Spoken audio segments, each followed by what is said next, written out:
Welcome to Trial Think, the podcast of Kenney Sams. In each episode, our team of nationally recognized litigators and industry experts discuss how the lessons they learned before, during, and after trial can be used to reverse engineer best practices for attorneys, clients, and risk managers. Hi, welcome to Trial Think, the podcast of Kenney Sams. Hopefully welcome back.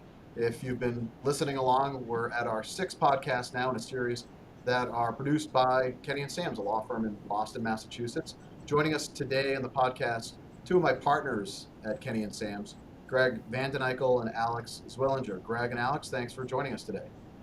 Thank you, Nate. Happy to be here. Absolutely.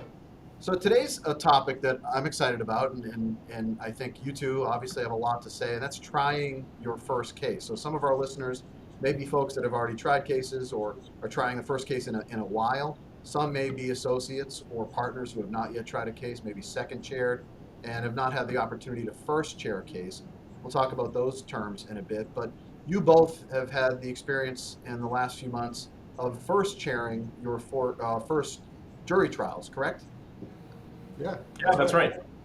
Well, I want to ask you both questions about what your respective experiences were like. But before we get into that, let me just give you a chance to say hello to the audience.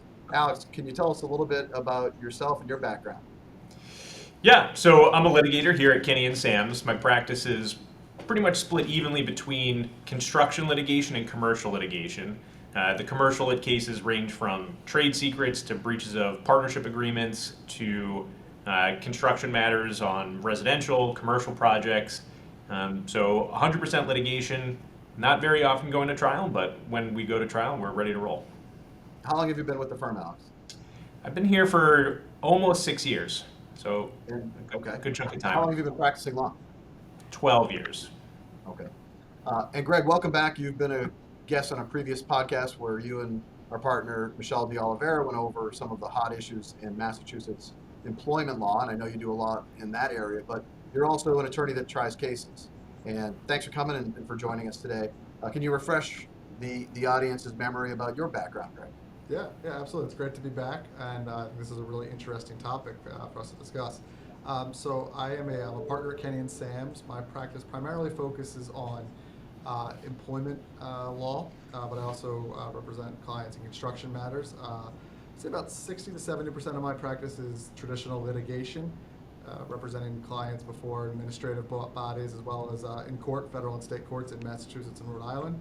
But the other 30% of my practice is risk management, general counsel work, which in its own right is kind of the first step of Trial Think, because my job in that realm is to identify risks and mitigate those risks to either advance a defense in preparation for trial at the early stages, or to keep clients away from trial because of the issues that they may face. So I'm excited to be here to talk about the first chair trial experience.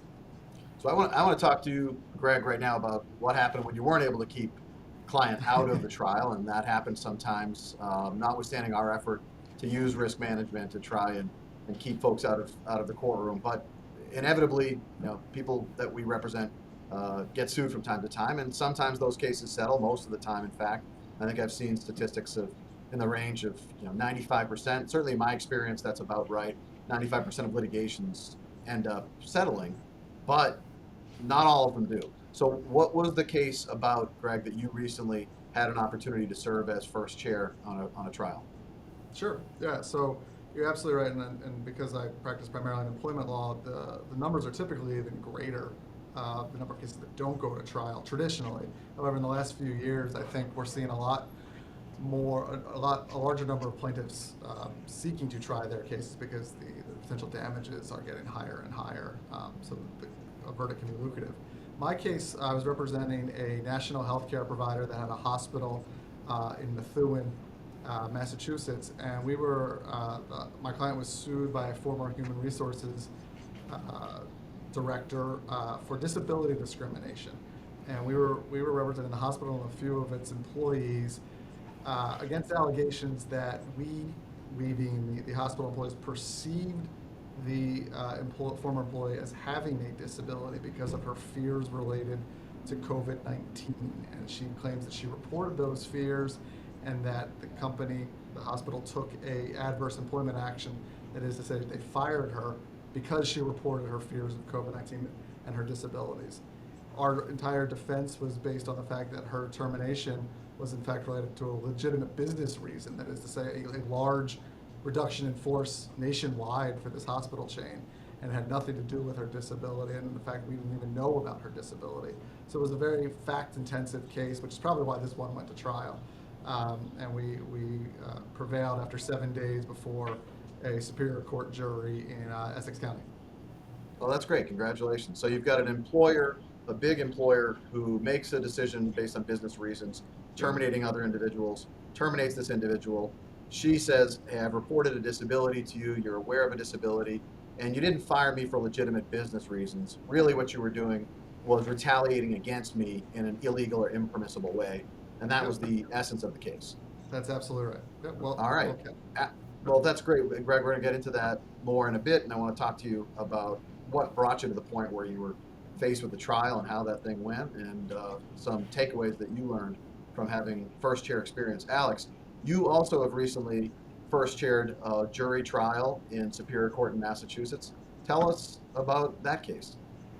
Yeah, so very recently I finished up a jury trial in Plymouth. It was a construction case where we represented a contractor that installed an addition on this woman's house in Hanover. She claimed that the work was done incorrectly, that it caused leaks, that it wasn't properly insulated, that it violated the Massachusetts building code, and as a result, she didn't pay us. So our client was the plaintiff in that we were seeking payment of the contract balance, but we were also the counterclaim defendant because she said there are all these problems with the work and you need to pay to have it fixed. So it was a normal construction case. And not to expand the topic of trying your first case, but I recently finished another case, another trial in federal court that was more of a business dispute. Ultimately, the count that went to trial was tortious interference with contractual and advantageous business relations. So it came in the context of a construction project. It was a subdivision up in Haverhill, Massachusetts that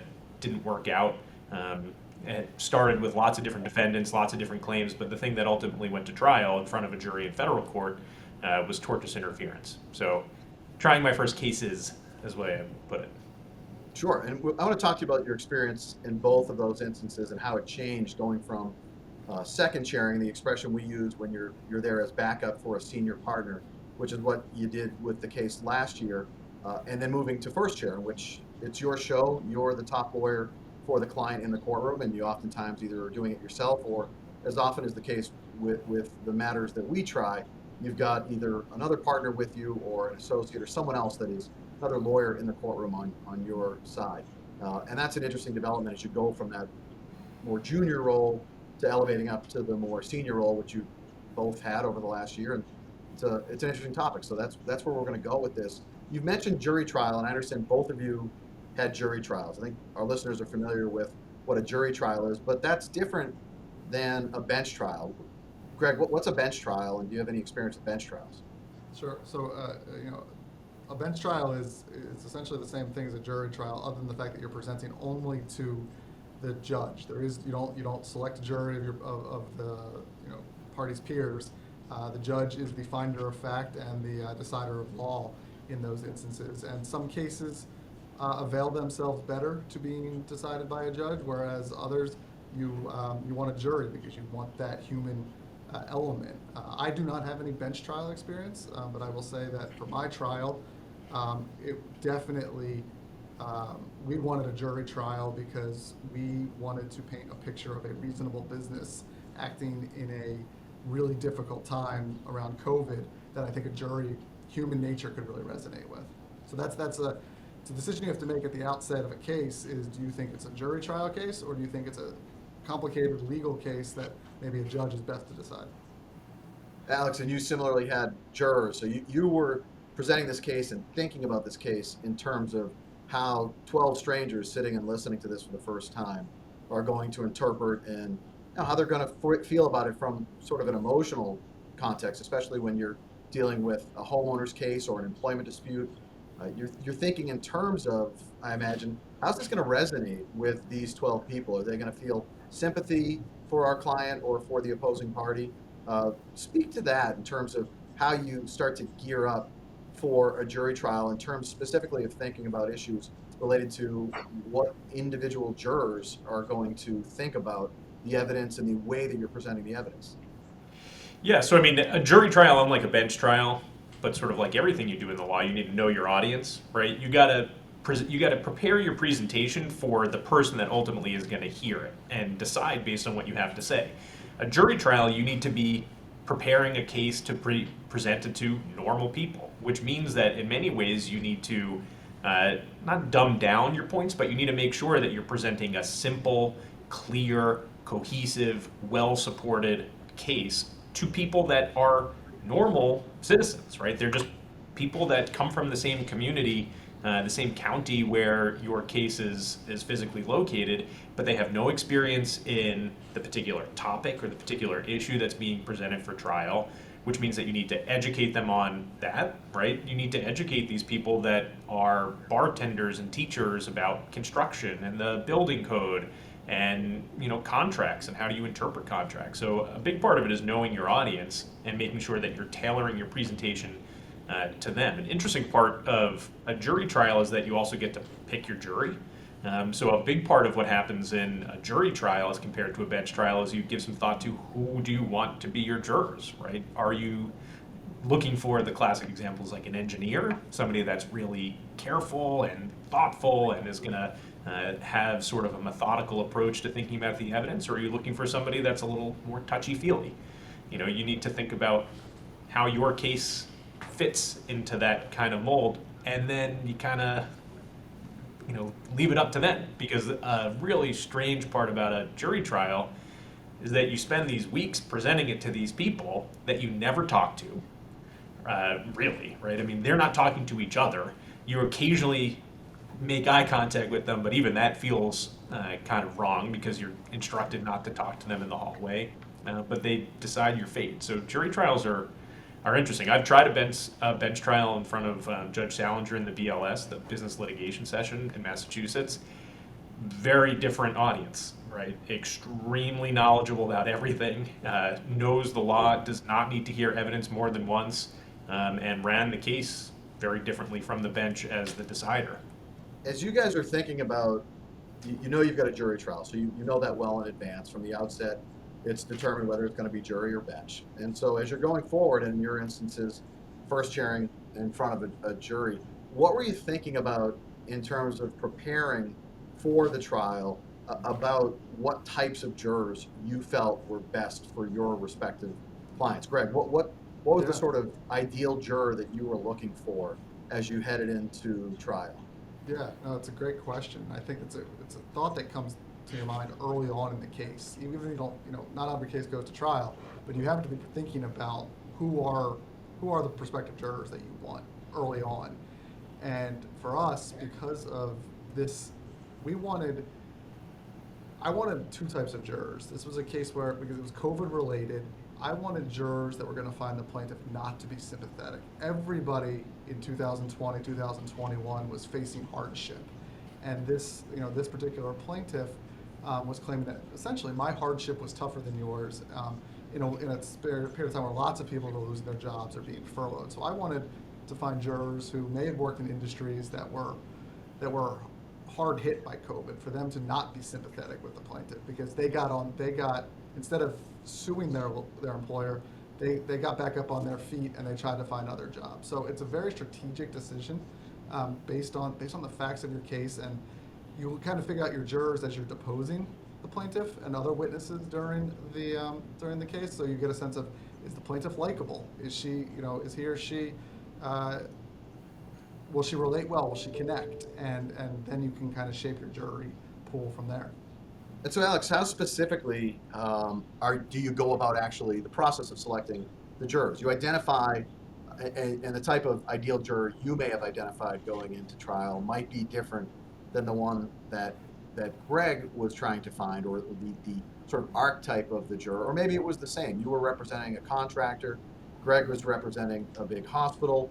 were you also trying to find someone that you felt would more likely to have empathy or just connect with an employer? Were you trying to find someone that would not find the homeowner particularly sympathetic, or what was the process that you went into the trial thinking about? And then how did you go about executing it? What's the sort of the nitty gritty of how you select the juror and that process?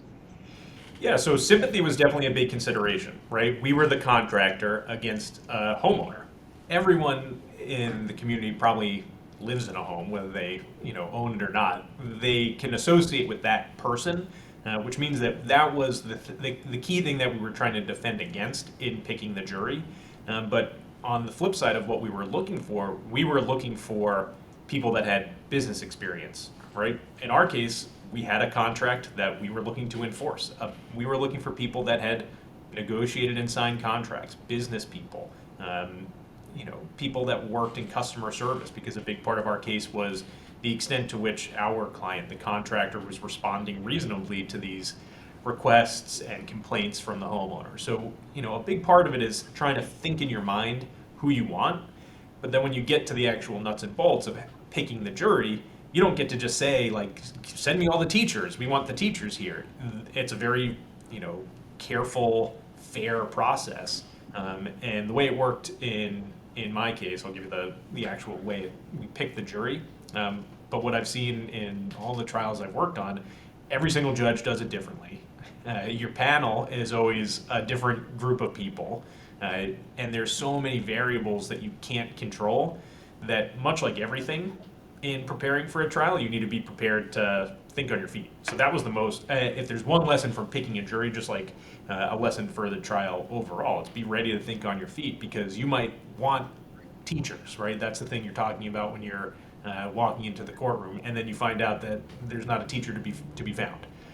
So when you say panel, so you come into the court, literally the day the trial's to begin, you may have some preliminary motions you have to deal with, and then you launch right into an opportunity to either speak to or start to review the panel. That's the group of jurors that have shown up, they've received the notice of jury duty, they come on into court and they're sitting there. Some of them, I'm assuming, are looking to get off jury duty, they don't want to serve. If they do, they may be looking for a case that might seem sexier than a residential construction dispute. So what's the process look like in terms of, you see these folks sitting there, they get brought in to the gallery, they're sitting in these seats in the back of the courtroom. What's your first opportunity to even see the jury, and then what information do you start to learn about the jury, and in what sort of capacity methodology are you looking at the details of the prospective juror? So importantly, speaking to all the would-be trial attorneys out in podcast land, the first time you might see the juror is in the parking lot. So from the minute you arrive, you have to be thinking that anybody that's around you could be a juror. So you don't cut people off, you're polite, you say hello to the court officer, because you want to make sure that all these people that, might be there for, other business, but they might be there to ultimately judge your client, are looking at you the way you want to be looked at. It's like when you interview for a job, you gotta be sure that you're kind and courteous to the receptionist, because you don't know who that person is and who they go speak to. You got to think of everybody as a possible juror. So your first opportunity to sort of present yourself is the minute you get off the highway on your way to the courthouse. When you actually get into the jury selection process, typically you get a list of questionnaires that the jurors fill out in advance, which you quickly rifle through. I would recommend that if you're getting ready to try a case, that you think about how you're going to evaluate somebody on paper, just based on their occupation. How old are they? What do they, what does their spouse do? Do they have experience with the court system? You need to be thinking about those things in advance. And oftentimes you can get the questionnaires online. I know in federal court you can download it, review it, think about who you are hoping to get. Well, when you say review it, you're meaning a form that has questions, and it's a one-page form. There's not a lot of information that these potential jurors are going to be providing. So you spoke to its name, its address, you know where they live, you know their age, you know who they're married to, and then there's going to be some other questions that are meant to elicit some information, but not a heck of a lot as you're sitting there looking and trying to judge and evaluate all of these moving parts based on 6 or 7 questions on one piece of paper. Greg, what were the other questions and what were the answers that you were seeing and looking for in real time, trying to figure out how do I rank these folks and put them into piles, which is what I try to do. Of I don't want this person on the jury. This is a maybe that I can live with, and this is someone I'm really hoping to get onto the jury. What things were you looking for, Greg, in real time as you're sitting there with folks streaming up, and you're minutes away from an opportunity to ask them questions, whether it's voir dire as part of a larger group, and we'll speak to that, or whether the judge is going to be asking them questions directly. Yeah, so I will say that having this jury selection for me, Alex, I don't know if you felt the same way, or Nate, in cases you've tried, having second chaired prior cases, when you're first chairing your first trial, to me the jury selection was the most intimidating, because it is the first major decision you make out of the bat, and it comes at you rapidly. You can second chair a case, and you don't have the full responsibility of picking the jury, because the trying partner probably does and will make the ultimate decision. So, I'm looking, in my case, I was looking, the first and foremost thing I was looking for was occupation. I wanted to know, I was making rash decisions based on what occupation people were in, which to me led to assumptions about education and socioeconomic standing. Because you can't ask certain questions to jurors related to protected classes, but you can try to, infer information, rightly or wrongly, but that's what you're doing in a rapid moment. So, to your point, that I was looking through the stack. I think we had a stack of 50 that came to us, and we had 15 minutes before the jury comes in to start looking at them and trying to make notes. So putting piles, folding documents, putting creating a key of star, check marks, X's, and circling the information. And then we were able to so the judge asked some initial eliminating questions to everybody, and then we were able to inquire to each juror individually some follow-up questions, which kind of can slow the process down, and you can take a little bit more control. But that first half hour, that first round, is like lightning. Let me pause for a minute, because you mentioned you were able to ask some questions to the panel, and that's you getting up in front of the 50 potential jurors that are there and asking questions to the group as a whole, correct? So our judge did it a different way, where it was individual inquiry. So the entire jury, after the initial questions by the judge, the entire jury was removed from the courthouse, and the bailiff would bring in one juror at a time. The juror would be sworn in and would sit at the witness stand, and we would be able to have a one-on-one examination of that juror. So it was not in front of the whole panel. Alex, were you allowed to voir dire and participate in a more sort of broad-based way? Because for folks that are listening outside of Massachusetts, the rules in Massachusetts are very different with regards to voir dire than other states. So other states have a chance, and you have an opportunity to get up as the trial counsel and really start the process of connecting with the jury by asking these questions. Massachusetts has a more limited approach toward voir dire, in that it may be that instead of asking the group as a whole, the judge expects you to pull them over to sidebar, and you and opposing counsel and the judge may be asking individual jurors questions one at a time. Was that the experience that the both of you had, or did you have an opportunity to ask questions to the panel as a whole? So the case that I tried last year, which was in federal court, there's no attorney-conducted voir dire. The judge asks questions to the panel broadly, then brings them up individually, and the judge asks the questions. I actually prefer that. I find that there's maybe an opportunity to make a connection with the juror, but you can also make a bad connection with the juror. So in the state court trial, we did not ask for attorney-conducted voir dire, meaning we did not ask the court to allow us to ask questions.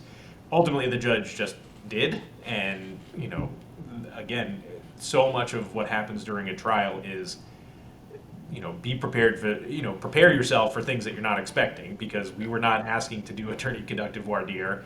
I wasn't expecting to do that, and the judge eventually just swings his head around and looks at you and says, are you going to ask a question? And you need to be ready to respond. So we were very careful and judicious in the way we ask questions, if we ask questions. In both of your experiences did the judges ask in advance for you to prepare questions for the judges to ask? That is, the judges just do it spontaneously, or you fed the questions, the judge decided if she liked them or not, and then the judge asked the individual jurors those questions? Is that how it worked for you? Yeah, so there are statutory questions, and then we were invited to, both parties were invited to propose additional questions that were case specific, and we did. And our judge accepted some from the plaintiff's side, some from our side, and on top of the statutory questions, probably asked 5 to 10 additional questions, and then we were allowed to inquire in depth about anything we wanted related to the overall 15 questions. Greg, in your prior experience, I know this was your first chair, so you were the head honcho there, and you had one of our partners, Dave Viennes, that was there to help try the case and take witnesses, but you were the main lawyer at that point. In your prior trials where you had second chaired, you'd been there to assist. Had you had any opportunities in the prior trials to have a witness or do an opening or a closing or participate in other parts of the trial? Yeah, so I had second chair 2 or 3 other trials before that, and my only trial experience would have been arguing motions in limine or pretrial motions. I had never taken a witness, never defended a witness. So, for me, this was literally my first hands-on trial experience, and so, preparation from day one was absolutely critical, and was the only way I was going to get over my stage fright, and because without to Alex's point, you're thinking on your feet the entire time, and the only way to do that is to be more prepared than you ever think you need to be. How did it work, Greg, in your trial? Did you have the opening and the closing and all the witnesses, or did you divide it up and share that burden with Dave Viennes? Yeah, so I had a fantastic partner in Dave Viennes. So I did the opening and closing, and I took the direct of the plaintiff, the cross-examination of the plaintiff, and the direct of our corporate witness, our key witness, and then Dave took the examination of 3 other witnesses. So we only had 5 or 6 witnesses total in a 7-day trial. So it was not overly labor-intensive as trials can be, but we divided the labor, which I think led to a really good delivery of the message. And so, Alex, for you, you were sort of back-to-back. You had a couple of big trials. You'd second chaired a case last year. You got a great result on that and a win as well. That was with a senior partner at the firm, David Kerrigan, a lot of trial experience, and you had the great opportunity of partnering up with him and really learning from someone that has a tremendous wealth of trial experience and is one of the best in the Commonwealth. How was it different for you to go from your role as second chair and then elevate quickly over a period of just months from second chairing a big case to having first chair experience with your most recent matter? Yeah, I mean, they were very different in the sense that when you're the second chair, is the term, you're still trying the case, but you know that the hard questions are not going to come to you. And if they are, it's probably in something that you've prepared for because you know that that's your witness, that's your role in the case. You sort of have a pretty good idea what your issues are going to be, what arguments you're going to have to make.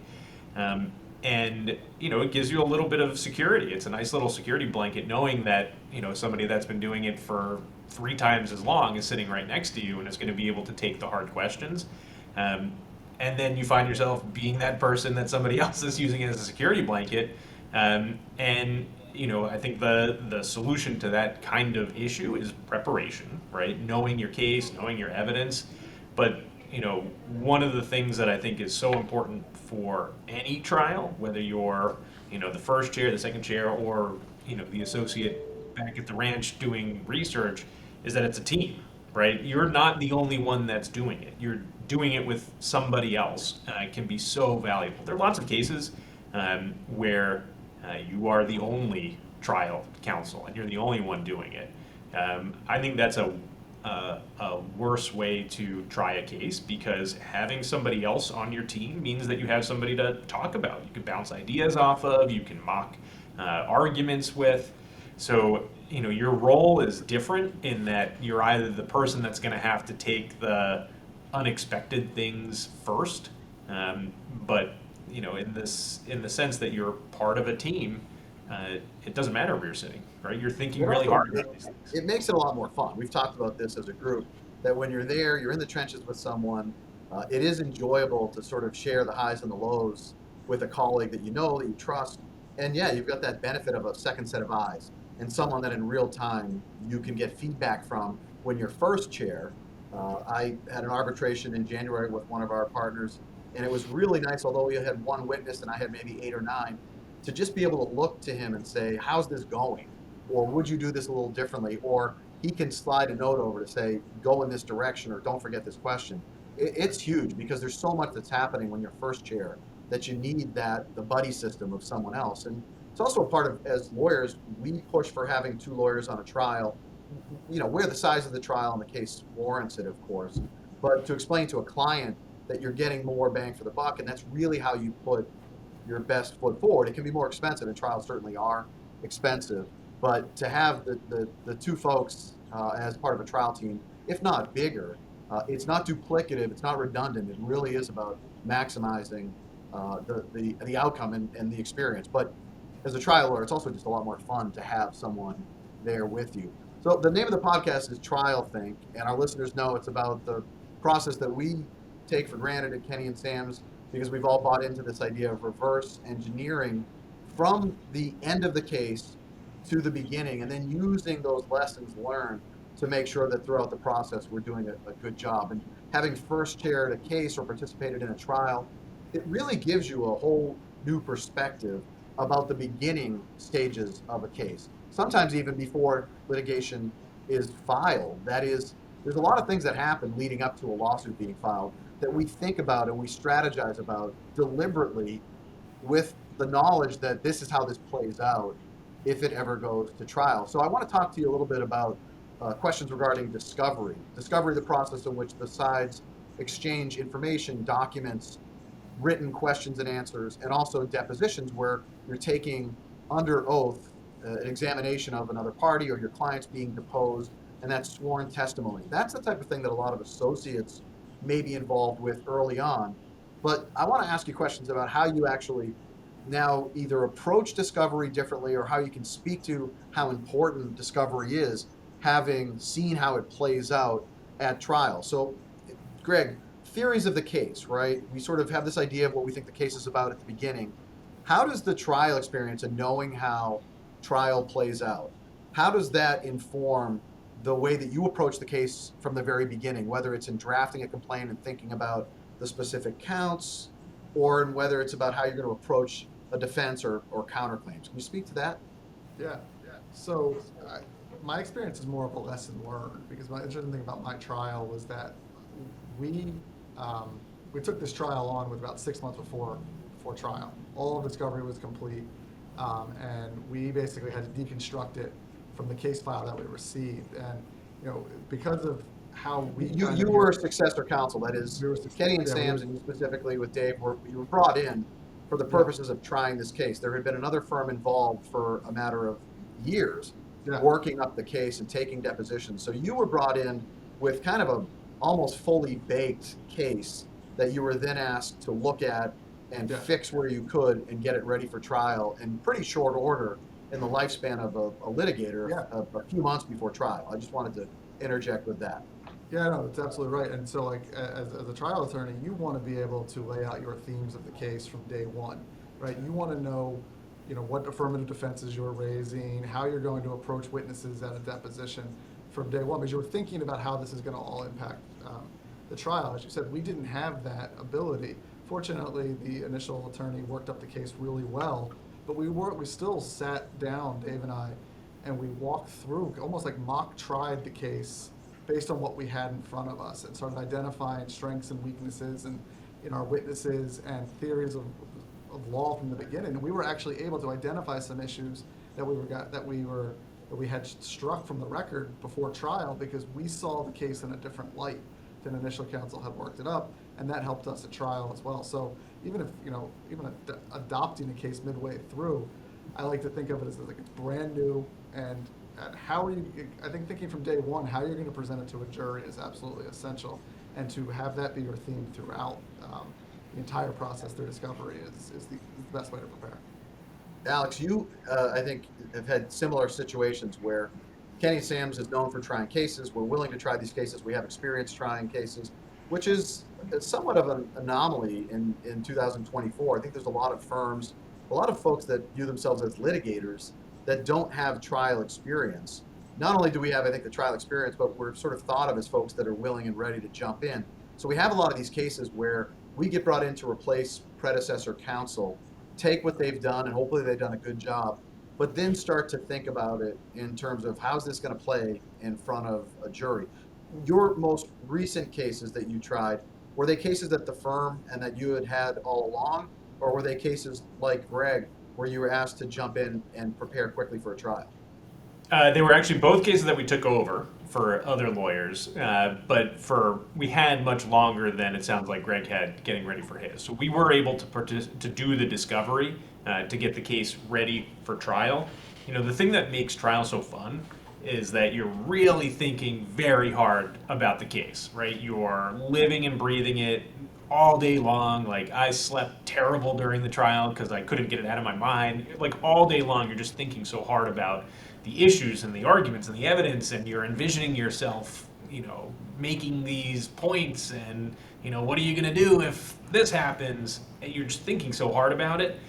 I think the trial think key, and one of the things that I think Kenney Sams does well, is we think hard about the case long before the trial, because the thing that makes trial fun and effective is that you're thinking really hard about it. But if you haven't thought really hard about it before you've done discovery, before you've filed a complaint, you can't possibly be ready to try the case the right way. You know, there's things that you can do to make up for it. You know, Nate and I have done that a couple times. It's one of our specialties is fixing these broken cases before they go to trial. But the thing that Kenney Sams does really well is thinking about what are you going to need to win this case in front of a jury or in front of a judge, and making sure that you get those things in place years before, because discovery takes a really long time. I mean, both of these cases that I tried recently were years old. And during those long stretches, you need to be thinking almost just as hard about what you can do now to get ready for trial as you do when you're on trial. So that's the trial. You don't want to be wasting time where you could either be getting ready for trial or thinking through issues. But to your point, if you're thinking hard about these issues early, it's fun, and you can plan for them, and you can build a case bit by bit and have backup plans, have everything laid out so that there will be fewer surprises at the end. There's nothing worse, although we do it, and I think we do it well, of being brought in late, and now you're thinking hard about a case that maybe wasn't approached the same way we would have approached it, and we can't go back in time, so we have to do the best we can with what we're working with. But when you speak to sort of thinking about a case, what specifically did you both do in terms of thinking about the case? And I want to get right down to the sort of granular, like looking at the claims in the complaint, you know, breach of contract or negligence or tortious interference. What are you doing to look at those claims and the legal elements, and how are you sort of using that analysis to then set in motion the trial strategy? Greg? Yeah, so my trial had two real connected but separate legal theories: disability discrimination and retaliation under statutory retaliation, and they require a different lens. So I went into all the discovery that we had, went through the for retaliation, for example, went through the statute, looked for facts that lined up or did not line up with each and every element of the statute to see where I could poke holes into the plaintiff's arguments, and I would draft motions in limine related on that to try to dismiss certain counts. We may not have won, we didn't win all of those, but what it did give me the opportunity to do was then outline questions to establish a foundation of evidence that the plaintiff can't meet a particular element. So here, she couldn't prove that the alleged protected conduct that she engaged in, reporting her disability, she couldn't prove that happened after, that she was terminated after she reported it. And that causal correlation is an essential element. And because I had looked at the statute, I had found facts to support my arguments, I was able to set that record, and I think that was a really deciding factor for the jury not finding in the plaintiff's favor for her retaliation claim. Alex, do you similarly sort of break it down where you look at the complaint not just at the beginning of the case. That's the complaint for non-lawyers is the legal document that starts a lawsuit off, which says the factual allegations and then the legal claims, breach of contract or negligence. You look at that at the beginning, you respond to that by filing what we call in Massachusetts an answer, and then the lawsuit begins, and you start asking questions of one another in writing. You sit down and take depositions of people under oath, and when that process of discovery winds up, now you're maybe arguing motions to get part of the case removed or dismissed, but otherwise you're starting to head towards a trial date, and the whole thing can take a few years. But Alex, other than the initial reviewing of the complaint or the drafting of the complaint, did you find yourself going back to the earlier pleadings in the litigation and looking at that as part of preparing for the trial itself? Oh, absolutely. I mean, you need to be doing it throughout the case, right? So at every stage, you're trying to win, right? You're trying to win before you get into the lawsuit. You're trying to win, right after you file it, during discovery. You're trying to win during the trial. And the way you win is by knowing the elements, knowing the evidence. The thing that's different at trial is that you have this added sort of microscope that's put on everything you do, where somebody really is going to look down that checklist and decide, like, did you really have evidence for all these elements, or are you just sort of like fudging them in there? So you have to be thinking about those things at every single stage, particularly during the discovery phase.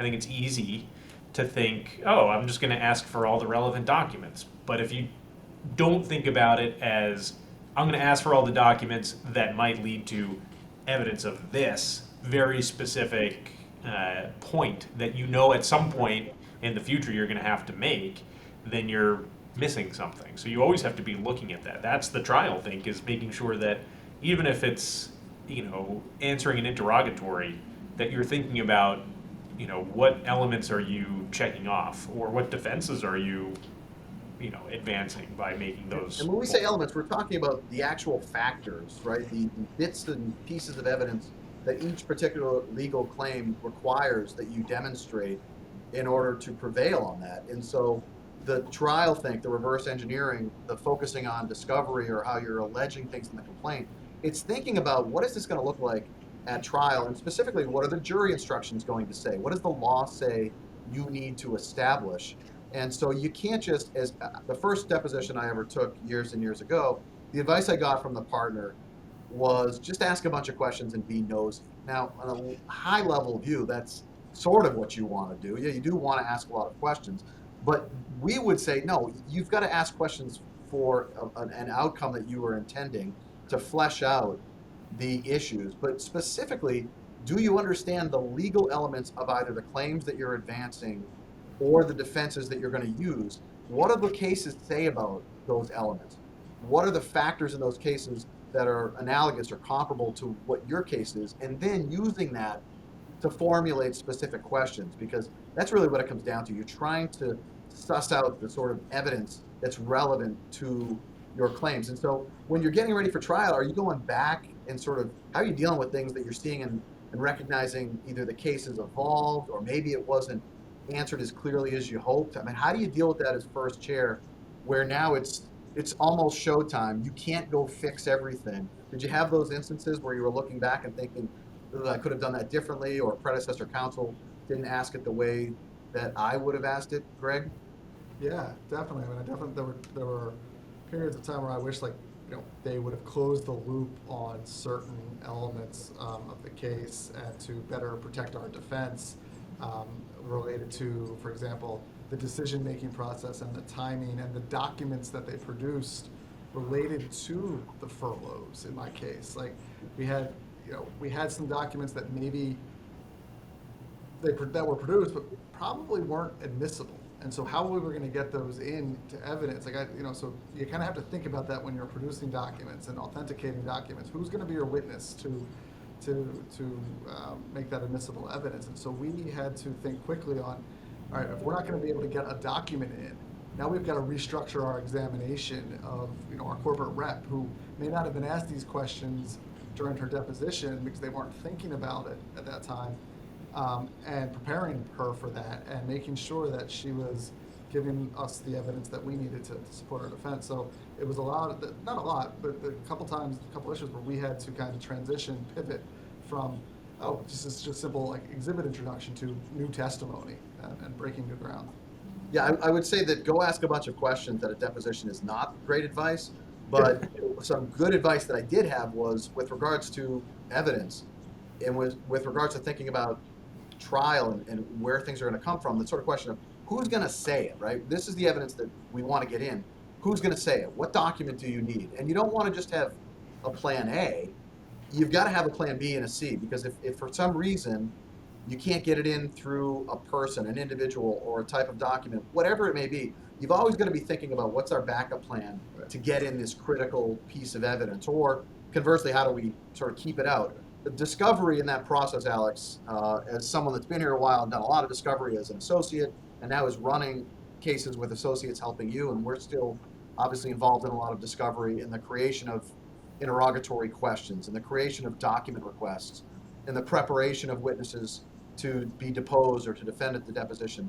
What are some of the takeaways that you have looking back at the trial that now you go back and you think, okay, it's really important to be focusing on these things in discovery, whether it's thinking about a deposition of an individual, of a corporation, or of documents you're looking for? What are some sort of lessons learned from that you can speak to the audience about how to for best practices, approach discovery?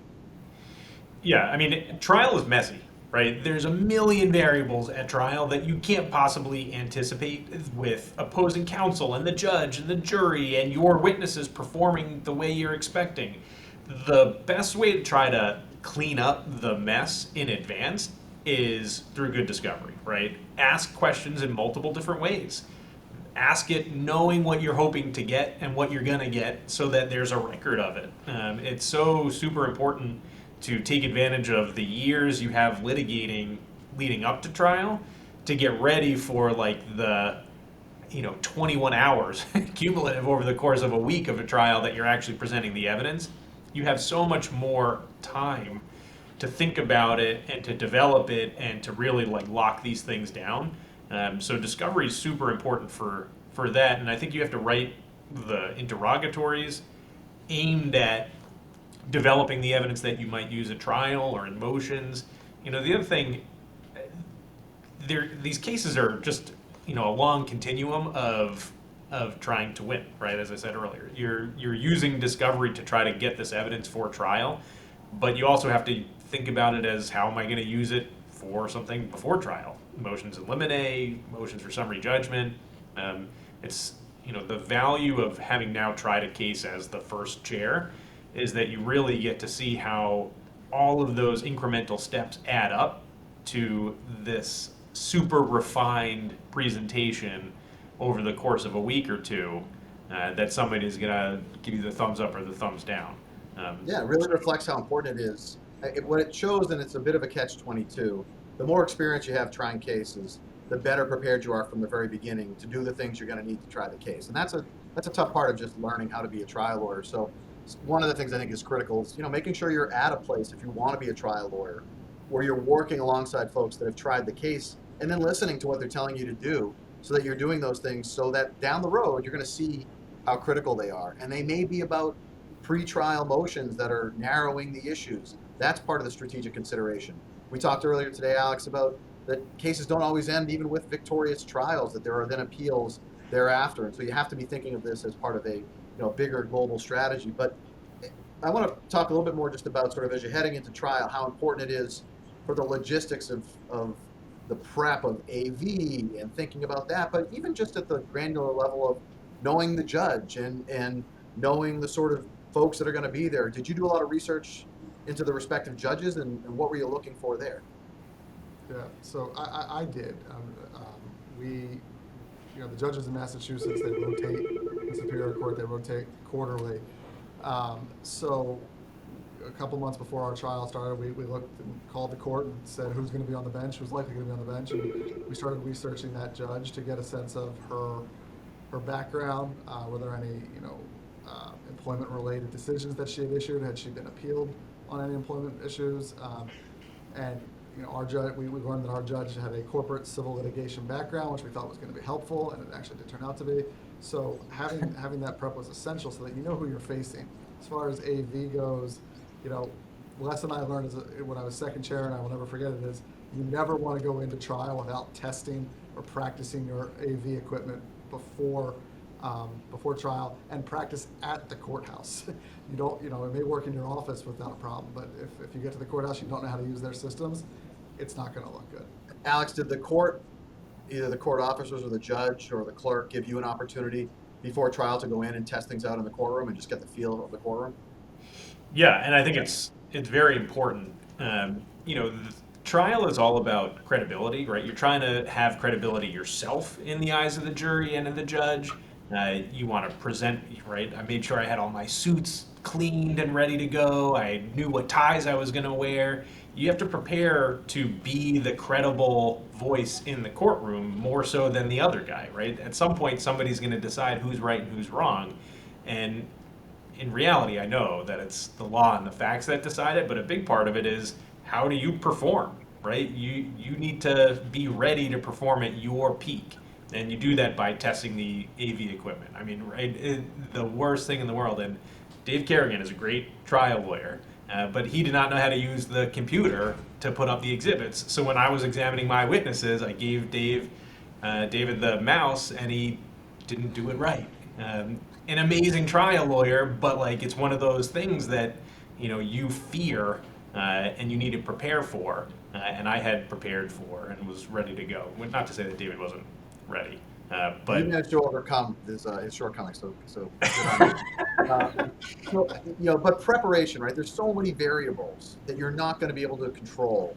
That the ones that you can, whether it's picking out your tie in advance, if that makes you feel ready to go, and that's one way to do it. So I think leaving fewer things to chance, mapping out the path to the courtroom, and knowing that you've got enough time. Those things really do matter, because in the moment there's so much stress and there's so much that's just whirling around you, that I do think that when you've done it a few times, or when you're ready for anything, then you leave yourself more bandwidth for just those potential curveballs that are inevitably going to come. And then ultimately you've got to get yourself ready for what you can't get ready for, and just mentally, I think, be in a place where it's showtime, and we talk about that. Let's do it live, right? And it's like there comes a moment where it is just time to go, and then perfection becomes the enemy of the good, and you've got to go forward and be ready to roll. But in terms of prep, Alex puts his ties aside months in advance, and make sure that his shirts are ironed and pressed.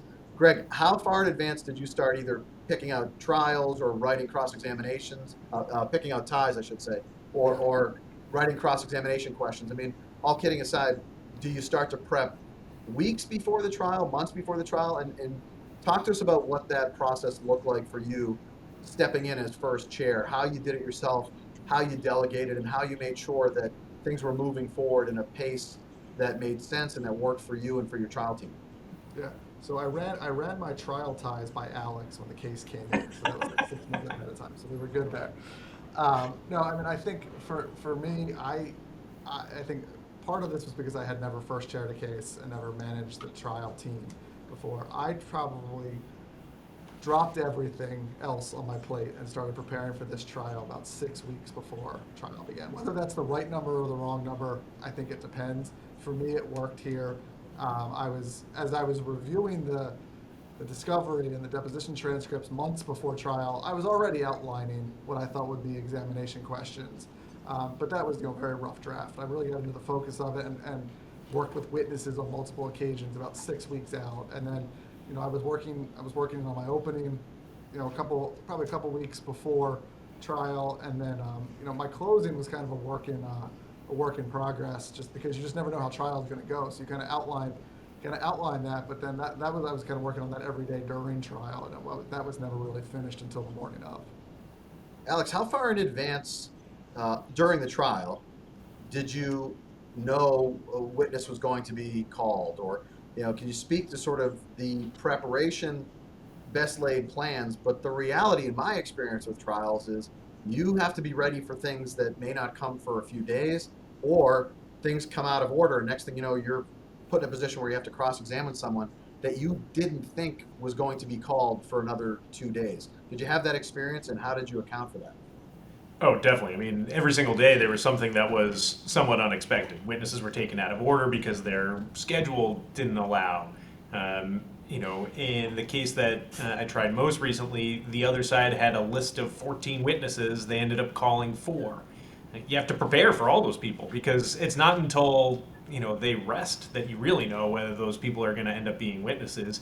You need to be ready because again, there's those moments when somebody looks at you and you need to stand up. You have to have something ready to go because ultimately you want to have that credibility. You want to be the voice of reason for the jury so that they believe what you're saying and what your witnesses are saying, and that you're trying to really help them understand the truth. You do that by preparing, but part of it is over-preparing because you're getting ready for witnesses that don't get called. Sometimes you decide not to call them because they're too much of a risk. There's a lot of that happens during the course of a trial that you have to just adapt to.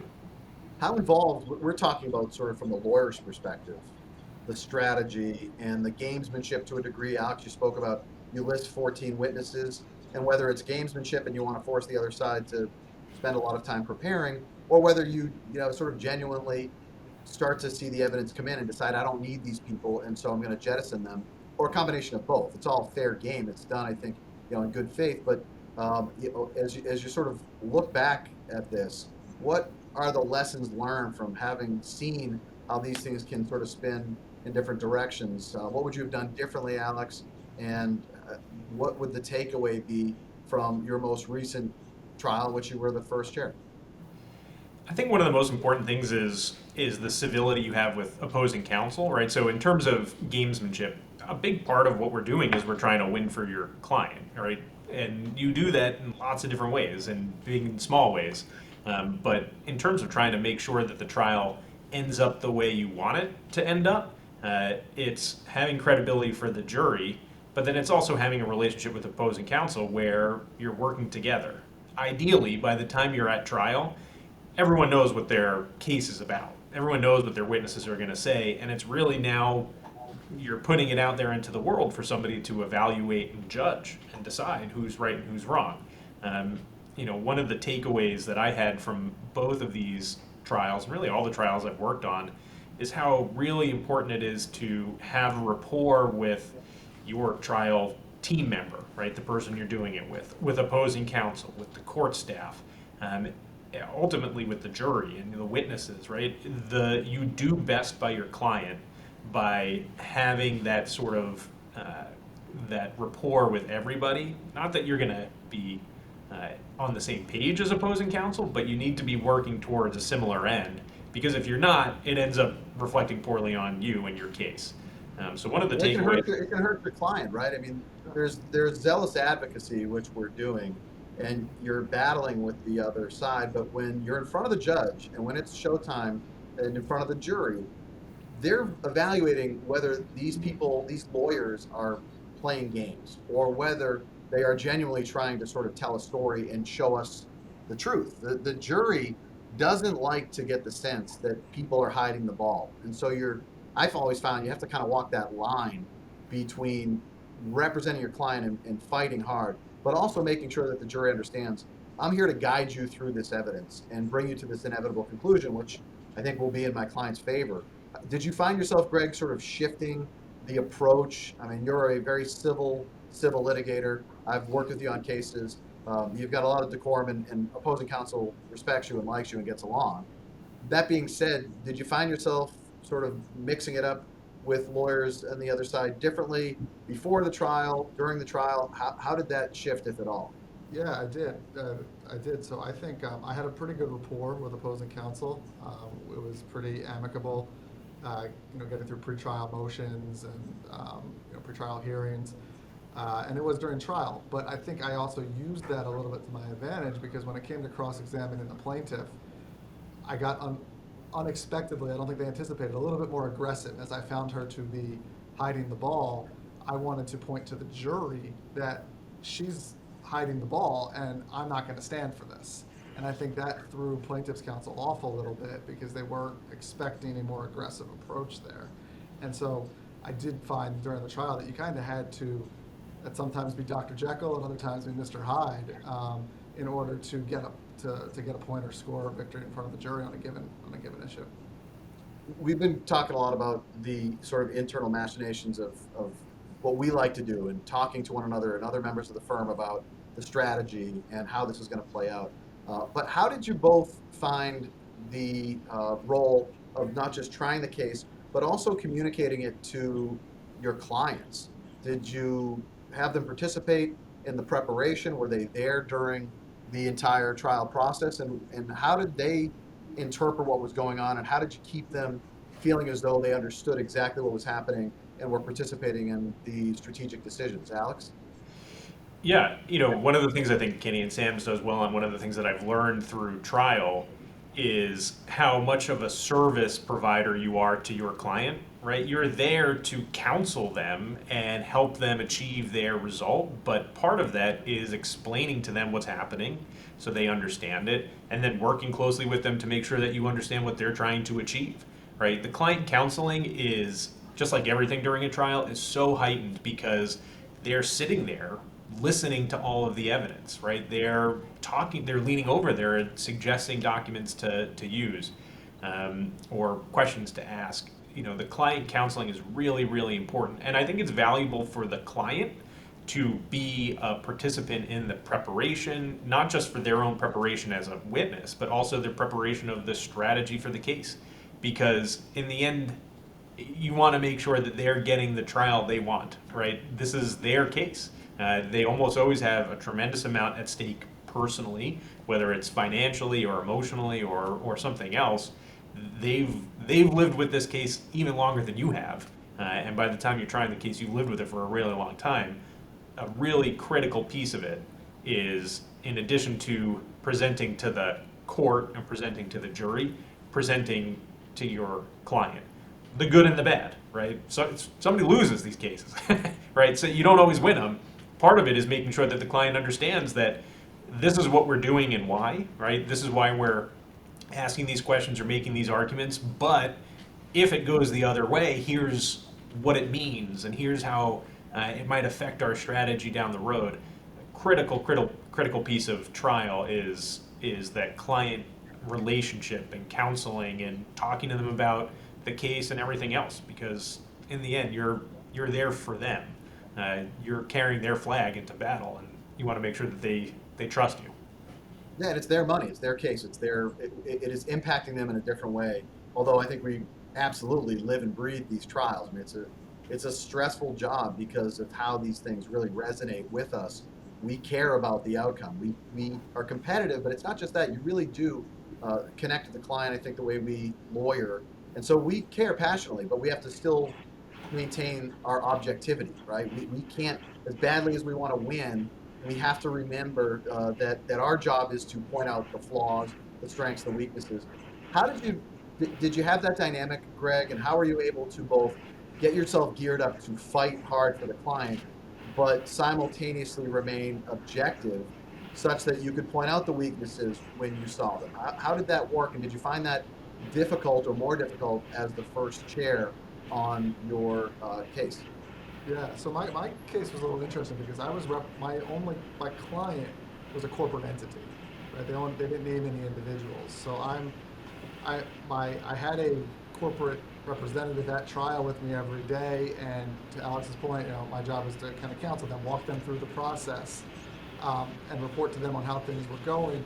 But during prep, it was all about highlighting, we think these are the strengths, but here are the weaknesses that are going to come out, and you need to be prepared to hear this because your reaction during trial is going to be seen by the jury, and you can't be seen to be fazed by a bad fact.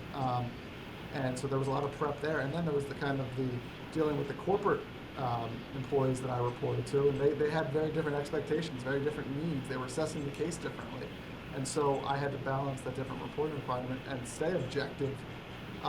But both objectively positive and objectively critical of where the case would be.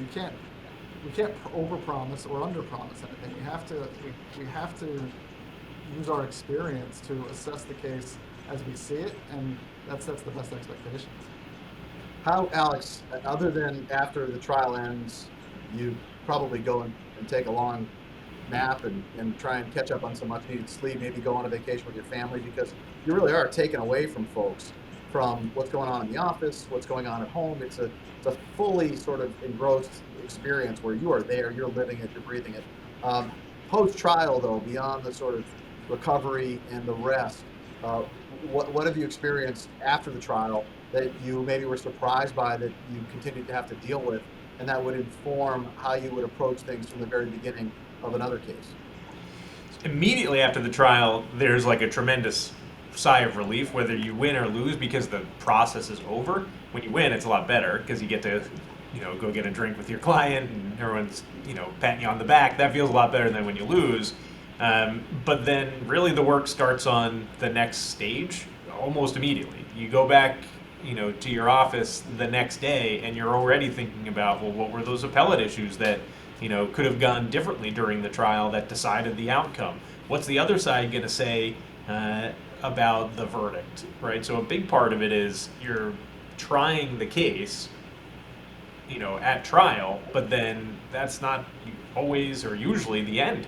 In both of these cases, we're still working on them. Lots of cases go to appeal.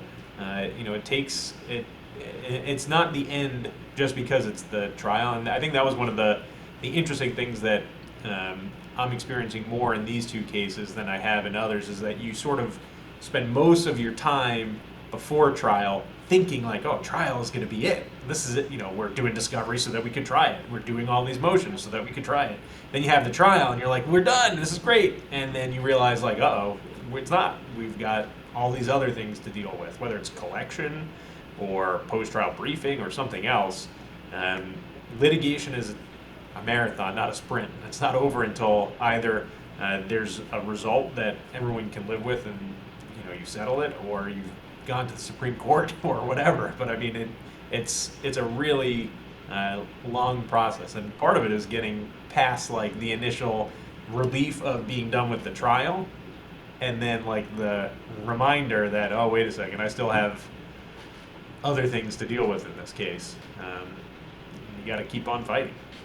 Yeah, and that sort of whole post-trial effort and the strategy and what it looks like could create a topic for an entirely different podcast. Maybe we'll do that someday. Greg, your case ended definitively. You got a defense verdict, and the case is over with. Is that correct? That's right. Yep. All right. Well, but first off, I want to say thanks to both of you for being here. Congratulations on the outcomes that you had. Great wins, and we're really proud of you as a firm. At the end of these podcasts, we like to ask our guest speakers to sort of add some takeaways, the trial think tank. And the question I have for you, we'll start with you, Greg. If you could have a time machine and Greg Vanden-Eykel could go back and speak to a junior version of yourself when you're an associate, maybe it seems as though you'll never get to try your own case. What are some of the lessons that you'd impart to a younger or junior Greg Vanden-Eykel about what that lawyer needs to be doing to position himself to be able to try a case someday? Yeah.